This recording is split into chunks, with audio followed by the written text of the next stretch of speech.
If you could see the sky from a tall building, you would notice that clouds exist at different heights and shapes. And apart from white clouds, we at least have two distinct shades of light and dark gray. We have high clouds, medium clouds, and low clouds. Before I tell you what each type of cloud is, you must understand why they are named the way they are. The cloud names will start with cirro, alto, or nimbo, identifying whether they are high, medium, or low-lying clouds. These words are suffixed with cirrus, stratus, or cumulus. The cirrus clouds identifies fair weather.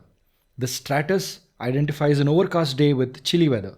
And the cumulus is a fluffy, towering cloud that carries immense moisture, synonymous with rain. So, what type of clouds do we have? High clouds appear in the sky from 6 kilometers to 15 kilometers high. Most high clouds are white because they're not thick enough to block the sun. These are our first indicators to watch the weather. So, pay attention. We have two distinctive high clouds we must learn to identify: cirrostratus and cirrocumulus. You don't have to remember these names, but you must remember how they look to keep an eye out for them. Cirrus clouds that spread out until they cover the entire sky, forming a thin layer, are called cirrostratus clouds. These delicate clouds are wispy with a silky sheen or look like tufts of hair. In the daytime, they are whiter than any other cloud in the sky. And while the sun is setting or rising, they may take on the color of the sunset or the sunrise. When you spot a cirrostratus, remember that they mostly form before an approaching cold front or a storm. A cirrostratus means rain in the next 12 to 24 hours. The second type of high cloud is a cirrocumulus. They are a series of small rounded patches or puffs that extend across the sky. Have you heard of a mackerel sky? Google it now. They look beautiful and are relatively rare. A mackerel sky can precede a warm front. This means a cirrocumulus sky is a good indicator of fair weather. Moving a little closer, between 2 to 6 kilometers in the sky, we find the middle clouds, mainly composed of water or ice. Again, we have two main types of middle clouds that we need to learn to identify: altostratus and altocumulus. Altostratus clouds are large and thin grey or grey-blue colored clouds, usually composed of a mixture of water vapor and ice crystals. They are thin enough to allow you to see the sun weakly through them and thick enough in places to block the sun. They do not cast shadows on the ground. Their presence indicates extended, steady rain in the next 12 to 24 hours and marks the arrival of a warm front. Altocumulus are small mid-level layers or patches of clouds called cloudlets in the shape of rounded clumps with patchy or puffy patterns. They are white or grey and look very similar to cirrocumulus, except their sides have grey shades. They are mostly found in settled weather, so seeing them might bring you some relief.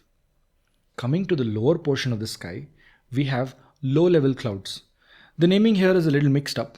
Closer to the ground, we have stratus clouds, cumulus clouds, stratocumulus, cumulonimbus, and nimbostratus. Don't worry, most clouds sighted in the lower levels of the troposphere, under 2 kilometers in the sky, have the potential to bring rain. Stratus clouds are very low-level grey layers. They are the lowest clouds and sometimes appear at ground level in the form of mist or fog. If there are no other clouds above the layer of stratus, the sun or moon may shine through. Stratus clouds are full of water unless it's winter. They usually cover the entire sky in a uniform grey cloak and bring with them drizzle or mist. They form during stable atmospheric conditions, when a large moist air mass rises slowly to a level where it can condense. Nimbostratus clouds are dark grey or bluish grey, featureless layers of clouds, thick enough to block out the sun. These semi-mid-level clouds are often accompanied by continuous heavy rain or snow and cover most of the sky.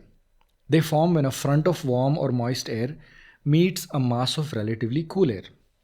You can't even see these clouds because of the rain and thick mist formed by evaporation. Cumulus clouds are detached cauliflower-shaped clouds with a flat base, usually spotted in fair weather. If they get bigger, they can sometimes produce showers. The top of these clouds is mostly brilliant white when lit by the sun, although their base is usually relatively dark. I understand this lesson might sound complicated with a bombardment of content to identify, understand, and remember. I recommend you find the time to watch this video again. What was once confusing might be straightforward on a second watch. Going back to clouds. When plain cumulus clouds that are spread out across the sky begin to merge, we get stratocumulus. They appear in patches, varying in color from bright white to dark grey, and you can see blue sky between them. They usually have well-defined bases, and some parts are much darker than others. They can be joined together or have gaps between them. Stratocumulus clouds can be present in all types of weather conditions, from dry settled weather to light rain and snow. They are similar to altocumulus, but are found at lower altitudes and don't produce much rain. Cumulonimbus are larger versions of cumulus clouds. They are low-level clouds extending high into the sky in towers, commonly known as thunderclouds. The base is often flat and very dark. Sometimes they grow so tall that the top reaches the tropopause, where they can no longer climb, so they spread out into the shape of an anvil. Cumulonimbus clouds are associated with extreme weather, such as heavy torrential downpour, hailstorms, lightning, and tornadoes. If there is thunder, lightning, or hail, it's a cumulonimbus cloud. An average size cumulonimbus weighs about 400,000 kilos, which is the same as an Airbus A380. We have now learned how to identify 9 different types of clouds and what we mean when we see them. Let me summarize everything. A cumulonimbus or a nimbostratus means imminent rain. If similar conditions remain, a cirrostratus or an altostratus indicates rain in the next 12 to 24 hours. A cirrocumulus or an altocumulus predicts fair weather.